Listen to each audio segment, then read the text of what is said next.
The workshop was dimly lit, save for the halo of light cast by the magnifying lamp above the workbench. The smell of oil, brass, and old wood filled the air.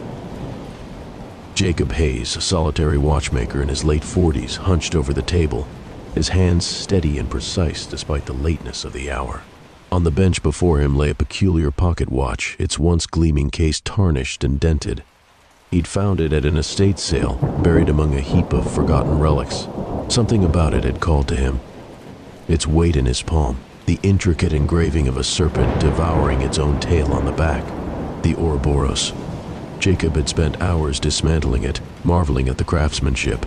Every gear, every cog was impossibly delicate, beyond the skill of most modern watchmakers. Now, with its mechanisms restored, he wound it carefully. The click of the winding stem echoed in the stillness. The watch began to tick, but backward. Jacob frowned. He tapped the glass face, shook it gently. The second hand continued its reverse path. Intrigued, he set the watch to his bedside table, resolving to investigate further in the morning.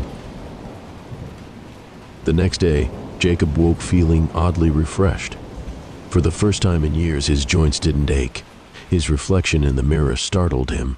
The gray at his temples seemed lighter, his skin smoother. Shaking off the strange observation, he returned to his workshop. Over the following days, Jacob grew obsessed with the watch. He carried it with him, studying its backward motion, its impossible precision. To his astonishment, the backward ticking seemed to correspond to his own body. The lines around his eyes softened, his eyesight sharpened, even his memory improved, at least at first. One night, while adjusting the watch's minute hand, Jacob noticed something odd. His workshop window overlooked the narrow street below, where the lamplight pooled in warm golden circles. He'd spent countless evenings observing the same scene, yet now it felt unfamiliar, as though the street itself had shifted in some imperceptible way. The next morning, the feeling grew worse. As Jacob sipped his coffee, he stared at the corner where the old bakery stood, puzzled. He could swear it had always been painted blue, but now it was red. Had the baker redecorated, or had it always been red, and he'd simply remembered it wrong? More discrepancies followed. His favorite diner had a different waitress, one he didn't recognize but who greeted him by name. The park bench where he often ate lunch had disappeared entirely, replaced by a gnarled oak tree. The changes were small, subtle, but enough to unsettle him. Jacob began to notice gaps in his memory, not just forgetfulness. Whole moments felt stolen. Once, while repairing a client's wristwatch, he blinked and found himself standing by the window, the watch still untouched. Another time he woke in his workshop at midnight, unsure how he'd gotten there. At first he rationalized it as stress or fatigue, but the unease gnawed at him. The watch, he suspected, was to blame. Just a coincidence, he muttered to himself, but his voice wavered. Despite his growing dread, he couldn't part with the watch. He had begun to look younger, he couldn't deny it. His hair darkened, his wrinkles vanished. His hands, once marred by decades of work, were smooth and steady as they'd been in his 20s. But the trade-off was becoming clearer. The dreams began soon after, dreams of unfamiliar places and faces. He dreamt of a woman with fiery red hair, laughing as she painted a mural on a brick wall. He dreamt of a little boy running barefoot through a meadow, his outstretched arms clutching a paper airplane. He dreamt of war-torn streets, the air thick with smoke, as he clutched a gun he'd never owned. When Jacob woke, the dreams lingered, vivid and haunting. He could recall their scents, sounds, and colors with perfect clarity. Yet he didn't know these people or places. Had he invented them, or had they been taken from someone else? By now, Jacob's life was unraveling. His reflection in the mirror revealed a man at least 10 years younger, yet he felt hollow. The more the watch ticked, the more his own memories seemed to dissolve, replaced by fragments of lives he'd never lived. One evening, he wandered the streets of his town, hoping to clear his head. The familiar streets had become alien, the faces of neighbors unrecognizable. A growing sense of isolation gripped him. He no longer belonged here or anywhere.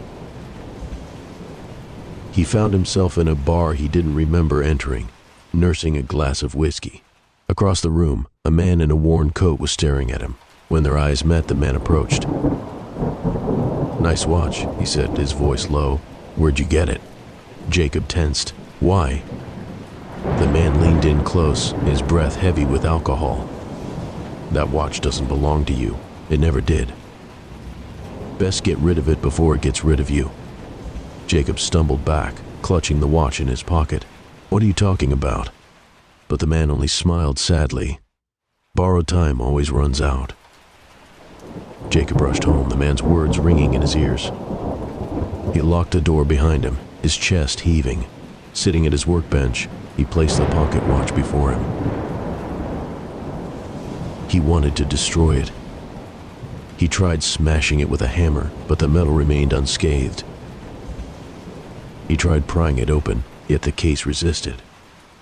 Desperation mounting, he hurled it against the wall, but it simply rolled to a stop, ticking backward.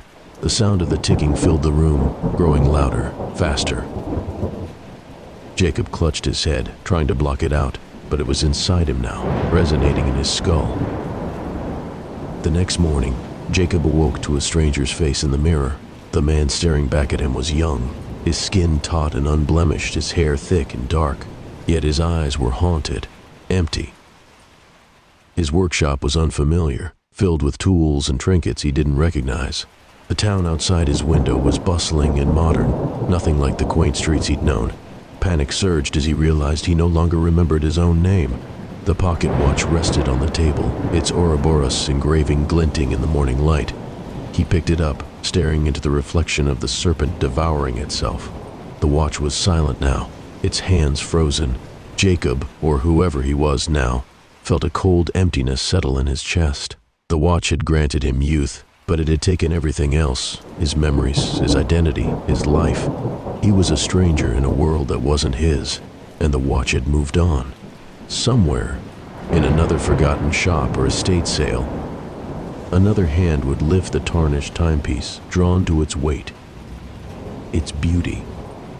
They would wind it, marvel at its backward tick, and they too would pay the price.